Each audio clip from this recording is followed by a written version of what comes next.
तो बच्चों हमारा सेकंड चैप्टर संसाधन के रूप में लोग खत्म हो चुका है। अच्छा लग रहा होगा। आशा है कि आपको पूरा चैप्टर बहुत अच्छे से समझ आ गया होगा, आप उसका रिवीजन भी कर रहे होंगे। हमने जाना था ना उसमें कि लोग अर्थात मानव किस प्रकार से एक संसाधन है और वो उत्पादन का एक महत्वपूर्ण साधन है जो कि अन्य संसाधनों को भी क्या करता है, उपयोगी बनाता है। हमने उसके क्वेश्चन आंसर भी सॉल्व कर लिए जो भी आपको अच्छे से समझ में आ गए होंगे। अब हम आगे बढ़ते हैं सिलेबस की तरफ और जाते हैं चैप्टर 3 में, जो कि है निर्धनता एक चुनौती। निर्धनता का नाम तो आपने सुना हुआ है। अब वो किस प्रकार से हमारे लिए एक चैलेंज, चुनौती है, उसका अध्ययन करेंगे हम तीसरे चैप्टर में। तो सबसे पहले हम शुरू करते हैं निर्धनता के बारे में कि निर्धनता होता क्या है। तो आइए देखते हैं। बच्चों आपने निर्धनता नाम तो सुना ही होगा, आप क्लास 9th में जो आ गए, और छोटी क्लासेस में आपने देखा भी होगा कि निर्धनता किस प्रकार से गरीब व्यक्ति, अर्थात जो गरीब होता है वही तो निर्धन होता है, उसे किस प्रकार से परेशान करती है और ये निर्धनता किस प्रकार की होती है, यही तो हमें पढ़ना है। तो बच्चों निर्धनता का नाम सुनते ही आपके दिमाग में क्या आता है, वो जो भूमिहीन कृषि श्रमिक होते हैं, ध्यान है ना आपको, जिनके पास अपनी खेती करने के लिए भूमि नहीं होती है और वो दूसरों की ज़मीनों पर क्या करते हैं, खेती करते हैं, मजदूरी करते हैं और उसके बदले में वेतन दे लेते हैं। पालमपुर गांव की कहानी तो आपको याद है, वहाँ हमने जाना था कि किस प्रकार से भूमिहीन मजदूर हैं और वो क्या करते हैं, बहुत कम मजदूरी में दूसरे अर्थात बड़े किसानों के यहाँ पर खेती करते हैं। और निर्धनता का नाम सुनते ही आपके दिमाग में क्या आता है, झुग्गी झोपड़ियों में रहने वाले लोग, जो कि बहुत गंदी, जहाँ पर गंदी स्थिति होती है, स्वास्थ्य सुविधाओं का अभाव होता है और वहाँ सफाई सुविधाएं तो बिल्कुल भी नहीं होती, इतनी गंदगी होती है कि उसकी वजह से बहुत सारी बीमारियां भी हो जाती हैं। इसके अलावा निर्धनता का नाम सुनते ही आपके दिमाग में कौन आता है, वेतनभोगी श्रमिक, जो कि आपने देखा होगा कि भवन निर्माण करते समय बहुत सारे श्रमिक हैं जो मजदूरी करते हैं और किस प्रकार से वो परात लेके और जाते हैं। जो हमारे यहाँ जलती और गर्मी होती है उसमें भी वो क्या करते रहते हैं, काम करते रहते हैं। तो इस प्रकार के लोग भी किस में आते हैं, निर्धनता की श्रेणी में। और इसके बाद हम बात करें तो जो छोटे छोटे बच्चे जो कि ढाबों में काम करते हुए आपने देखे होंगे, किस प्रकार से वो चाय सर्विंग करते हैं या फिर कुछ भी खाना सर्विंग करते हैं, और छोटे बच्चे होते हैं जिनकी उम्र तो क्या होती है कि वो शिक्षा के स्तर पर जाएं, स्कूल में पढ़ें, लेकिन उनको कहाँ लगा दिया जाता है, ढाबों में काम करने के लिए लगा दिया जाता है। बर्तन भी मांजते हुए आपको दिख जाएंगे, तो वो भी कौन होते हैं, निर्धन। इसके अलावा पुराने कपड़ों में, चिथड़े कपड़ों में आपने देखा होगा कि निर्धन लोग होते हैं, इसमें छोटे बच्चे भी होते हैं, वो कि भीख मांगते हुए आपको हर किसी चौराहे पर दिख जाएंगे। तो ये सभी किसको शो करता है, निर्धनता की श्रेणी को। तो अब हम यदि आगे की बात करें तो ये सभी निर्धनता के को लक्षण को दिखाते हैं कि ये जो सभी हमारे देश में निर्धन लोग हैं, तो इस प्रकार से हमारे देश में निर्धन लोगों की संख्या बहुत अधिक है। यदि हम गणना करें, यदि हम आंकड़े देखें तो हमारे देश में लगभग 270 मिलियन अर्थात 27 करोड़ लोग क्या है, निर्धन है। अर्थात हम ये कह सकते हैं कि हमारे देश में हर एक चौथा व्यक्ति क्या है, निर्धन है। जैसे कि यदि हमने मान ली कि हमारे देश की जनसंख्या कितनी है, 100, तो 100 में से जो 25 लोग हैं वो क्या है, निर्धन। बहुत ही बुरी स्थिति है ना हमारे देश की, तो हमें इसे क्या करना है, सुधारना है। और निर्धनों की संख्या के हिसाब से देखें तो समूचे विश्व में सबसे अधिक सकेंद्र अर्थात सबसे अधिक संख्या निर्धनों की वो भारत में ही है। तो आप इन सब स्थिति से जान पाए होंगे कि किस प्रकार से भारत निर्धन लोगों से, निर्धनता जैसी चुनौती से जूझ रहा है। आ रहा है बच्चों समझ में? यही सारी बात यहाँ पर लिखी हुई है जिसे कि आपको क्या करना है, अपनी कॉपी में नोट करना है। ठीक है बच्चों, तो आइए देखते हैं। हमारे देश में चारों ओर क्या है, निर्धनता है। देश का हर चौथा व्यक्ति क्या है, निर्धन है। मैंने बताया ना कि जैसे 100 व्यक्ति हैं तो 100 व्यक्ति में से कितने, 25 व्यक्ति क्या है, निर्धन हैं। इसके बाद वर्ष 2011 में भारत में 270 मिलियन अर्थात 27 करोड़ लोग निर्धन थे। जैसे कि हमने पुरानी अभी पिक्चर्स देखी कि कुछ लोग क्या होते हैं, वेतनभोगी श्रमिक हैं, तो कुछ लोग क्या हैं जो मजदूरी करते हैं, दिहाड़ी पे कार्य करते हैं, छोटे छोटे बच्चे, ये सभी क्या हैं, निर्धन। तो इस प्रकार से हमारे देश में जो जनसंख्या है निर्धनों की वो भी बहुत ज़्यादा है। विश्व में ये बहुत बुरी स्थिति है कि विश्व में भारत के सबसे अधिक निर्धन लोग रहते हैं। ये एक बहुत बड़ी चुनौती है जिसे कि आपको एक पूरे लेसन के रूप में दिया गया है कि किस प्रकार से हमारे देश में इतने सारे निर्धन लोग रहते हैं जिनके लिए बहुत सारी सुविधाओं का अभाव है और वो एक बदतर ज़िंदगी जीते हैं। ठीक है बच्चों, जिसके बारे में हम आगे जैसे जैसे पढ़ते जाएंगे वहाँ हम ये जानते जाएंगे। आ गया बच्चों समझ में। अब जो निर्धनता है, अभी निर्धनता भी दो प्रकार की होगी। एक तो होती है शहरी निर्धनता और एक होती है ग्रामीण निर्धनता। जैसे कि हम बेरोजगारी पढ़ा था हमने, तो उसमें भी हमने जाना था कि शहरी क्षेत्र में भी क्या होती है, बेरोजगारी पाई जाती है, और ग्रामीण क्षेत्र में भी क्या होती है, बेरोजगारी। तो जो लोग बेरोजगार हैं वो ही क्या होते हैं, अधिकतर निर्धन होते हैं, क्योंकि उनके पास खाने के लिए कुछ नहीं होता है, कमान वो पाते नहीं हैं, कुपोषण के स्तर के शिकार होते हैं। तो जो उनका न्यूनतम जीवन स्तर है वो उसको मेंटेन नहीं कर पाते और वो ही क्या हो जाते हैं, निर्धन। ये तो सब आप जानते ही होंगे, क्योंकि आप किसी भी निर्धन व्यक्ति को देखेंगे तो आपको समझ में आ जाएगा कि इसके पास रोजगार है तो वो बहुत कम रुपए का है, नियमित नहीं है, और इसी वजह से वो क्या है, निर्धन है। ठीक है बच्चों, तो यहाँ हम पढ़ेंगे एक तो शहरी निर्धनता और एक ग्रामीण निर्धनता। ये निर्धनता के दो विशिष्ट मामले हैं। विशिष्ट मामले अर्थात दोनों निर्धनताओं में थोड़ा बहुत डिफरेंस पाया जाता है कि शहर में अलग तरीके से लोग रहते हैं और गांव में अलग तरीके से लोग रहते हैं। जो शहर के लोग होते हैं वो अलग तरीके से बेरोजगार होते हैं और जो गांव के लोग हैं वो अलग तरीके से बेरोजगार होते हैं, इसीलिए वो निर्धन भी अलग तरीके से होते हैं। ठीक है बच्चों, तो आगे हम देखते हैं। सबसे पहले हम बात करते हैं शहरी निर्धनता। जैसा कि मैंने अभी आपको बताया था कि किस प्रकार से आपने देखा कोई भवन निर्माण हो रहा है, वहाँ बहुत सारे जो लोग हैं वो रोज़गार में लगे हुए हैं, उनका रोज़गार नियमित नहीं होता, असंगठित क्षेत्र में होता है, हमने बात की थी। और जलती तपती दोपहरी होती है उसमें भी वो काम करते हैं, वो भी बिल्कुल थोड़े से वेतन के लिए, और करना पड़ता है क्योंकि उनके पास रोज़गार ही नहीं होता है। जो मिलता है उनको रोज़गार वही तो उन्हें लेना पड़ता है, वो भी बहुत कम मजदूरी में। और इस प्रकार के लोग किस में आते हैं, अधिकतर शहरी निर्धनता में आते हैं, क्योंकि शहर में ही अधिकतर इस प्रकार से बड़े बड़े भवन निर्माण मिलेंगे। और इसके अलावा आपने देखा होगा कि शहरों की सड़कों पर जो कचरा बीनने वाले होते हैं, जो कि भिखारी भी होते हैं अधिकतर, तो वो लोग भी शहरी निर्धनता के अंदर आते हैं। ठीक है बच्चों, अब हम शहरी निर्धनता को कि किस प्रकार से होती है और किस प्रकार से जो निर्धन व्यक्ति है उसको ये परेशान करती है और वो दुखद ज़िंदगी व्यतीत करता है, उसे हम पढ़ेंगे कहानी के तौर पर। बच्चों आप ही जानेंगे कि ये हमने पूरी बुक पढ़ते जा रहे हैं तो इसमें बहुत सारी कहानियाँ आ रही है और ये कहानियाँ अच्छी भी हैं, जिसके कारण हम क्या जान पा रहे हैं, जो स्थिति है उसको हम कंसेप्ट तक बिल्कुल जोड़ पा रहे हैं और वो हमारे दिमाग में एक इमेजेस पैदा कर देती है जिससे हम उसको और भी अच्छी तरीके से समझ पाते हैं। अब यहाँ हम निर्धनता की बात कर रहे थे, तो यहाँ हम बात कर रहे थे शहरी निर्धनता की, और उसके लिए भी हमारे पास एक कहानी है जो कि आपको अपनी बुक में भी मिल जाएगी। तो हम शुरू करें वो कहानी। ये कहानी है रामसरन की। देख पा रहे हो, ये कहानी है किसकी, रामसरन की। रामसरन है एक क्या है, मजदूर है। शहरी निर्धनता की बात करें, मैंने आपको बोला वेतन भोगी मजदूर है, जो कि झारखंड के रांची जिले, रांची का नाम आपने सुना होगा जो कि झारखंड की राजधानी भी है, वहाँ पर रहता है। और ये एक आटे की मील में काम करता है जहाँ पर इसको 1500 रुपये महीने मिलते हैं। अब आप सोच के देखो कि 1500 रुपये महीने में घर का गुजारा कैसे पॉसिबल है, और वो भी एक शहर में रहकर, लेकिन इसे करना ही होता है। तो ये जो रामसरन है, जो कि मैंने आपको बताया आटे की मिल में काम करता है, और इसका रोजगार भी क्या है, नियमित नहीं है। जब मन करता है वो लोग लगा लेते हैं, जब मन करता है वो लोग हटा लेते हैं, क्योंकि असंगठित क्षेत्र है इसीलिए। ठीक है, तो उसकी आय कैसी है, बहुत कम है। और इसके अलावा जो उसका परिवार है वो बहुत बड़ा है, लगभग 6 सदस्य इसके परिवार में हैं, जिसमें ये 2 हो गए, एक तो ये और इसकी वाइफ, और साथ में इसके 4 बच्चे। और उन लोगों को भी अच्छे से भोजन का नहीं मिल पाता, कुपोषण के शिकार हो रहे हैं वो। क्यों? क्योंकि इसकी कमाई इतनी कम है।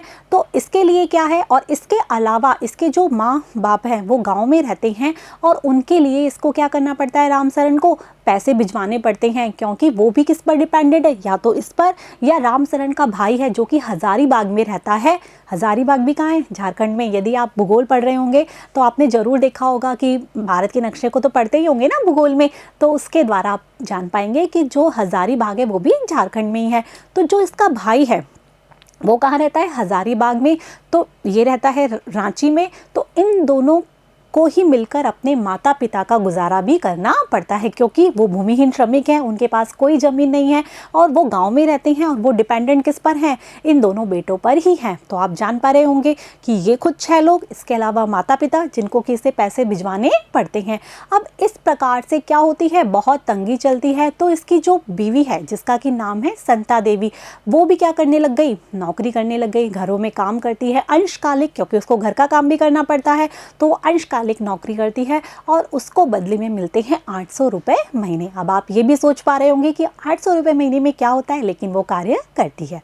ठीक है बच्चों, अब यहाँ पर ये जो बच्चे हैं, मैंने आपको बताया कि इनके घर में पूरे 8 जनों का परिवार है, छोटे बच्चे हैं, वो अधिकतर क्या हैं, कुपोषण के शिकार हैं, क्योंकि उनको खाने में अच्छा सा भोजन नहीं मिल पाता। क्योंकि जो छोटे बच्चे हैं, मैंने आपको पिछले लेसन में भी पढ़ाया था कि जनसंख्या की गुणवत्ता स्वास्थ्य, याद है आपको कि अच्छी स्वास्थ्य सुविधाएं मिलती हैं, अच्छा भोजन मिलता है, पोषण स्तर में यदि सुधार होता है तभी एक बालक का विकास होता है। तो यहाँ पर इसका जो भाई है, जो बड़ा वाला बेटा है, वो इस सारी स्थिति को देख कर कि घर में इतनी गरीबी है, वो भी एक चाय की दुकान में काम करता है और क्या करता है, सिर्फ 300 रुपये वो भी कमा लेता है। तो इस प्रकार घर में 3 लोग कमाने वाले हैं, एक तो रामचरण, एक उसकी पत्नी संता देवी और एक उसका बड़ा बेटा। लेकिन तीनों की कमाई से भी पूरे घर का खर्चा नहीं चल पाता। ये क्या करते हैं, शहर के बाहर एक घर में रहते हैं जो कि ईंट का बना हुआ है, हम ये बोल सकते हैं एकदम कच्चा मकान है, और शहर के एकदम बाहर झुग्गी झोंपड़ियों के बारे में आपने सुना होगा। तो उस प्रकार से उस मकान में रहते हैं जहाँ पर कि बहुत गंदगी रहती है, सफाई सुविधाओं का अभाव है, जो कि एक क्या करते हैं, बीमारी को आमंत्रित करते हैं। और ये इसका जो बड़ा वाला बेटा है जो कि चाय की दुकान पे काम करता है, और इससे छोटी जो बेटी है वो 10 साल की है, वो बाकी सारे बच्चों को संभालती है। कोई भी बच्चा विद्यालय नहीं जाता, और इनके यहाँ पर जो कपड़े हैं वो भी सबके पास दो जोड़ी कपड़े हैं, और वो भी कैसे हैं, फटे पुराने, यदि वो अच्छे से फट जाते हैं तभी कोई नए कपड़े आते हैं। तो ये सारी स्थिति जो आपने सुनी रामचरण की, उससे आपको समझ में आ रहा होगा कि किस प्रकार से रामचरण का परिवार एक शहर में कैसे रहता है, बहुत सारी सुविधाओं के अभाव में और निर्धन बनकर रहता है। आप इमेजिन कर पा रहे होंगे रामचरण की कहानी से कि कैसे एक शहर में एक व्यक्ति शहर से दूर झुग्गी झोंपड़ियों में रहता है, और कैसे उसके घर में जो बच्चे हैं वो परेशान रहते हैं। तीनों लोग कमाते हैं, वो भी बहुत थोड़ा थोड़ा। एक छोटा बच्चा है, मतलब उसका जो बच्चा है वो भी तो भी छोटा ही है, वो भी क्या करता है, क्योंकि इसके जो सारे बच्चे हैं वो 6 से 12 साल के बीच में हैं, तो उसको भी कमाना पड़ रहा है। तो ये थी शहरी निर्धनता की स्थिति। अब हम पढ़ते हैं ग्रामीण निर्धनता के बारे में। तो ग्रामीण निर्धनता क्या होती है, हमने भूमिहीन किसानों के बारे में पढ़ा था। आपको ध्यान है कि जो गाँव पालमपुर गाँव की कहानी पढ़ी थी, तो हम उसी को यहाँ पे कनेक्ट करते हुए चलते हैं कि पालमपुर गांव में क्या था, कुछ किसानों के पास तो ज़मीन थी और कुछ किसानों के पास ज़मीन ही नहीं थी। तो वो ज़मीन नहीं थी, वो लोग क्या करते थे, दूसरे जो बड़े किसान हैं उनके यहाँ पर कार्य करते थे। जैसे कि हमने, आपको याद होगा कि हमने डाला और रामकली की कहानी पढ़ी थी कि वो दोनों आपस में कन्वर्सेशन कर रहे हैं, क्योंकि उनके पास ज़मीन नहीं है तो उनके पास जो काम है वो भी रेगुलर नहीं हो पाता। तो यही सारी चीज़ क्या है यहाँ पर बताई गई है कि जो ग्रामीण निर्धनता है उसके लिए यहाँ पर एक स्टोरी सुनाई गई है उत्तर प्रदेश के मेरठ जिले के लखा सिंह की। अब ये वाली कहानी भी हम जान लेते हैं ग्रामीण निर्धनता के बारे में। तो जो लखा सिंह है वो कैसा है, भूमिहीन किसान है, उसके पास अपनी कोई ज़मीन नहीं है। तो इसीलिए वो क्या करता है, जो बड़े किसान हैं उनके पास जाता है, रोज़गार पाता है, वहाँ नौकरी करता है जो कि नियमित नहीं है। वो इसको देते हैं 50 रुपये। आप इमेजिन कर पाएंगे कि भूमिहीन किसान है, वहाँ पर काम करता है छोटे मोटे, और 50 रुपये डेली के हिसाब से देते हैं, वो भी नियमित नहीं। यदि हम नियमित माने तब भी हम सोचते हैं कि गाँव में कुछ गुजारा हो जाए, लेकिन वो नियमित नहीं है। और कभी कभार इसे हमने पढ़ा था ना कि वो क्या करते हैं, मजदूरी के रूप में या तो धन देते हैं, मनी देते हैं, या फिर क्या करते हैं कुछ वस्तुएं। तो इसको भी वस्तुएं जैसे कि दालें, अनाज, ठीक है, तो इस प्रकार की वस्तुएं इनको मिलती है। किसको, लखा सिंह को। अब लखा सिंह का जो परिवार है वो भी बहुत बड़ा है, 8 लोगों का परिवार है, और उनके परिवार में कोई भी जो बच्चा है वो स्कूल नहीं जाता। जो उसकी पत्नी है वो क्या करती है, कटाई, जो खेत हैं, जो लोगों के खेत हैं उसमें कटाई का कार्य करती है, चारे का कार्य करती है। तो इस प्रकार से जो लखा सिंह की फैमिली है वो भी बहुत गरीब है।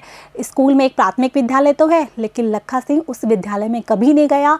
वो 10 वर्ष का था तब से वो कमाने लगा, क्योंकि इसके जो पिता हैं उसकी तपेदिक टीबी से क्या हो गई थी, उसकी मृत्यु हो गई थी, और वो ही बीमारी उसकी माँ में भी है, और वो उनका इलाज नहीं करवा पाता क्योंकि उसके पास पैसे ही नहीं है। और जो बच्चे हैं वो भी क्या हैं, कुपोषण के शिकार हैं क्योंकि उनको खाने को अच्छा भोजन नहीं मिल पाता, जो पोषण स्तर है वो मेंटेन नहीं कर पा रहे हैं। इनके पास भी कपड़ों का बहुत अभाव है और जैसे साबुन, तेल जो कि आवश्यक वस्तुओं में मानी जाती है वो भी इनके लिए कैसी वस्तु है, विलासिता की वस्तुएं। तो बच्चों ये थी लखा सिंह की कहानी। तो आपने देखा ना, एक तो हमने पढ़ी किसकी कहानी, रामसरन की, जो कि शहरी निर्धनता को दिखा रही थी, और दूसरी हमने पढ़ी लखा सिंह की कहानी जो कि किसको बता रही थी, ग्रामीण निर्धनता को। तो जो शहरी निर्धनता है और जो ग्रामीण निर्धनता है, इन दोनों में आपको कुछ डिफरेंस समझ में भी आ रहा होगा और कुछ सिमिलरिटी भी दिख रही होगी, तो वो भी हम डिस्कस कर लेते हैं। तो बच्चों हमने शहरी निर्धनता में और ग्रामीण निर्धनता में जो लखा सिंह और रामसरन की कहानी पढ़ी, उसमें सबसे जो मेन डिफरेंस तो बस यही है कि वो शहर में निर्धन है तो वो गांव में निर्धन है। अब दोनों के पास क्या है, भूमि की कमी है। उसके पास वो भी किराए के मकान में रह रहा है, कौन, रामसरन, और जो क्या नाम है उसका, लखा सिंह वो भी क्या है, उसके पास श्रमिक, वो भूमिहीन किसान है। तो यदि दोनों के पास अपनी ज़मीन होती, यदि वो भूमिहीन नहीं होते तो शायद वो इतने गरीब नहीं हो पाते, क्योंकि जो रामसरन है वो भी अपनी भूमि में कुछ ना कुछ कर लेता और लखा सिंह अपनी भूमि में अपना फसल उगा लेता। यदि उसके पास कुछ भूमि होती तो फसल उगा लेता, अपना पेट भर लेता, अपने घर वालों का भी गुजारा उससे हो जाता। दूसरी चीज़ उसमें है परिवार का आकार। जो लखा सिंह है और रामसरन है, उन दोनों के जो परिवार वो काफ़ी बड़े हैं, उसके 4 बच्चे हैं तो उसके 6 बच्चे हैं। तो इस तरीके से इतनी गरीबी की स्थिति में इतने सारे बच्चों का क्या करना, पोषण स्तर दे पाना, उनको अच्छी शिक्षा दे पाना, ऐसा संभव नहीं है। यदि उनके एक एक बच्चे होते तो क्या पता वो उनको अच्छी शिक्षा कैसे भी उनके लिए कुछ कर पाते, लेकिन ऐसा नहीं है। उनके पास क्या है, परिवार का आकार बहुत बड़ा है जो कि निर्धनता के लिए एक चैलेंज है। मतलब निर्धन लोगों के पास अधिकतर आप देखोगे कि बहुत सारे बच्चे होते हैं। आपने देखा भी होगा झुग्गी झोपड़ियों में, देखो कि एक ही फैमिली में 8-8, 10-10, 15-15 लोग एक एक कमरे में रहते हैं, तो किस प्रकार से उनका गुजारा हो। तो परिवार का आकार भी उनकी निर्धनता के लिए जिम्मेदार है। यदि वो परिवार के आकार को, क्योंकि वो क्या है, तीसरी चीज़ यही आ रही है कि वो क्या है, अशिक्षित है। यदि वो शिक्षा पाते तो उन्हें पता चल पाता कि परिवार नियोजन अर्थात छोटे परिवार से कैसे सुखी परिवार बनता है। तो अशिक्षा भी उनमें क्या है, दोनों परिवारों में अर्थात रामसरन के परिवार में भी और लखा सिंह के परिवार में भी पाई जाती है। तो इसकी वजह से ही वो क्या है, निर्धन बने हुए हैं। शिक्षा के स्तर पर यदि पहुंचते तो शायद वो निर्धन नहीं होते, उन्हें किसी के यहाँ नौकरी करने की, मजदूरी की तलाश करने की आवश्यकता नहीं होती। वो शिक्षा के कारण, जैसा कि हमने पिछले चैप्टर में जाना था कि शिक्षा से व्यक्ति क्या करता है, सुविकसित होता है, उसका सर्वांगीण विकास होता है। शकल की कहानी पढ़ी थी ना आपने, तो उससे वो क्या करते, एक अच्छा रोजगार पा सकते थे और उससे उनको किसी भी प्रकार की निर्धनता नहीं होती। ठीक है बच्चों, इसके अलावा यदि हम देखें दोनों के में, तो दोनों के पास क्या है, बेरोजगारी है। ना तो लखा सिंह के पास और ना ही रामसरन के पास कोई नियमित रोजगार नहीं है। यदि उनको रोजगार मिलता है तब तो वो कमा लेते हैं, अन्यथा वो घर में खाली बैठे रहते हैं। तो ये भी क्या है, कमी, वो भी किसकी वजह से, क्योंकि उनके पास शिक्षा का स्तर नहीं है। यदि हम लखा सिंह और रामसरन दोनों की कहानी पढ़े तो दोनों के ही पास स्वास्थ्य सुविधाओं का अभाव, कुपोषण का स्तर है। हमने देखा कि रामसरन की कहानी में भी क्या है कि उसके बच्चे हैं, उनको अच्छे से खाना नहीं मिल पाता तो वो बीमार रहते हैं, कुपोषित रहते हैं। और जहां हमने लखा सिंह की कहानी पढ़ी तो हमने देखा कि उसके पिताजी को तपेदिक था तो उनकी मृत्यु हो गई। अब उसकी माँ भी उसी बीमारी से पीड़ित है। तो ये सब किस लिए होता है, क्योंकि उनको अल्प पोषित होते हैं, खाने को अच्छा नहीं मिल पाता। यदि अच्छे से न्यूट्रिशंस नहीं जाएंगे बॉडी में तो बॉडी अच्छे से काम कैसे करेगी। यदि आप देखेंगे कि कोई व्यक्ति है, यदि वो अच्छा खा नहीं पाएगा तो बीमारी क्या करेगी, उसके ऊपर सबसे पहले आक्रमण करेगी और उसको क्या कर देगी, जीर्ण शीर्ण कर देगी। इम्यूनिटी सिस्टम उसका बिल्कुल ख़त्म हो जाएगा और धीरे धीरे वो बीमार ही रहता चला जाएगा। तो ये भी दोनों परिवारों में कॉमन मिलता है, निरक्षरता भी, स्वास्थ्य सुविधाओं का अभाव भी और इसके अलावा परिवार का आकार भी। अब हम दोनों में देखें तो दोनों में ही क्या है, बाल श्रम। बाल श्रम का मतलब कि वहाँ पर भी उसका बेटा क्या कर रहा है, चाय की दुकान पे काम कर रहा है, वो 300 रुपये कमा रहा है। और यहाँ पर हम लखा सिंह को देखें तो वो भी क्या कर रहा है, जब 10 साल की उम्र में वो कमाने लग गया था, जब उसके पढ़ने की उम्र थी, उसके गांव में स्कूल भी थी लेकिन वो जा नहीं पाया और वो कमाने लग गया। तो बाल श्रम है वो भी बेकार है, क्योंकि बच्चों को क्या मिलनी चाहिए, शिक्षा। जैसे कि हमने पिछले चैप्टर में जाना था कि 6 से 14 वर्ष के जो बच्चे हैं उसके लिए तो सरकार ही प्राथमिक शिक्षा अवेलेबल करवा रही है, तो उनको शिक्षित होना चाहिए ताकि कि वो अपने लिए एक अच्छा रोजगार ढूंढ सके। ठीक है बच्चों। तो इसके अलावा जो लखा सिंह है और राम सरन है, दोनों ही ऐसा है, उन्हें किसी प्रकार की कोई सहायता नहीं मिल पा रही है, वो निर्धन थे और निर्धन ही बने हुए हैं। तो हमने जाना कि राम सरन की कहानी और लखा सिंह की कहानी, इन दोनों में ये तो सिमिलरिटीज़ है कि ये किस प्रकार से जो मूलभूत सुविधाएं हैं उससे जूझ रहे हैं, उनके पास उसकी कमी है, इसीलिए ये लोग निर्धन बने हुए हैं। ठीक है बच्चों, तो मुझे आशा है कि आपको ये सारी चीज़ें समझ में आ रही होगी। अब हम पढ़ते हैं निर्धनता के आयाम के बारे में कि निर्धनता के आयाम कौन कौन से होते हैं। तो बच्चों, निर्धनता कि हमने अभी देखी कि जो दोनों हमने कहानियाँ पढ़ी तो उसमें हमने देखा कि किस प्रकार से उन लोगों के पास कमी थी तो वो निर्धन थे। तो निर्धनता के आयाम से हम ये कह सकते हैं कि क्या चीज़ होती है जो कि एक व्यक्ति को निर्धन साबित करती है कि क्यों व्यक्ति निर्धन होता है। तो इसमें पहला आता है भुखमरी और आश्रय का अभाव। आप देख पा रहे हैं कि पहला क्या है, भुखमरी और आश्रय का अभाव ना हो पाना। यदि किसी व्यक्ति के पास खाने के लिए जो मिनिमम हम कह सकते हैं भोजन है वो नहीं मिल पा रहा, यदि उसके पास जो न्यूट्रिशंस वाला जो पोषण स्तर वाला जो भोजन है वो नहीं है, रहने के लिए उसके पास अपना घर नहीं है या फिर खेती करने के लिए उसके पास ज़मीन नहीं है, तो इसका मतलब वो व्यक्ति क्या है, निर्धन है। आप समझ पा रहे हैं, क्योंकि एक अच्छा भोजन मिलेगा तभी तो व्यक्ति, स्वास्थ्य सुविधाएं अच्छी मिल पाएगी तभी तो व्यक्ति क्या होगा, अच्छा डेवलप कर पाएगा और अपने जो भी आगे के क्षेत्र है उसमें बढ़ पाएगा। और उसके पास घर का होना या खेती करने के लिए ज़मीन का होना भी आवश्यक है, अन्यथा वो निर्धन ही बना रहेगा। ठीक है बच्चों, अब इसके अंदर यदि हम दूसरा देखें तो वहाँ के जो परिवार है उसके बच्चे स्कूल नहीं जाते, अर्थात वो स्कूल में दाखिला नहीं करवाते।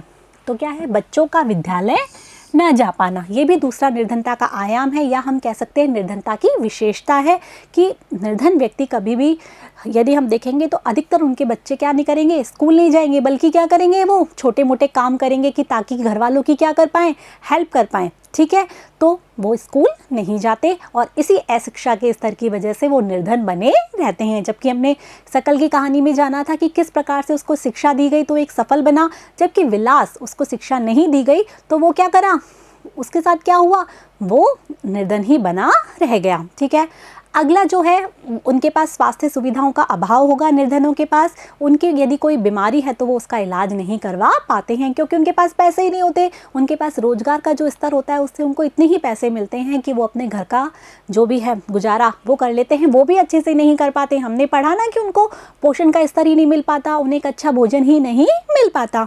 तो इस प्रकार से बीमार व्यक्ति का क्या नहीं कर पाते, इलाज नहीं करवा पाते। हमने लखा सिंह की स्टोरी में जाना था कि किस प्रकार से उसकी माँ को भी तपेदिक की बीमारी है जिसका कि वो इलाज ही नहीं करवा पाता। ठीक है, अब अगला जो हम देखें तो क्या होता है, इनके पास स्वच्छ जल का अभाव भी होता है, साथ में जो सफाई सुविधाएं हैं उनका भी अभाव होता है।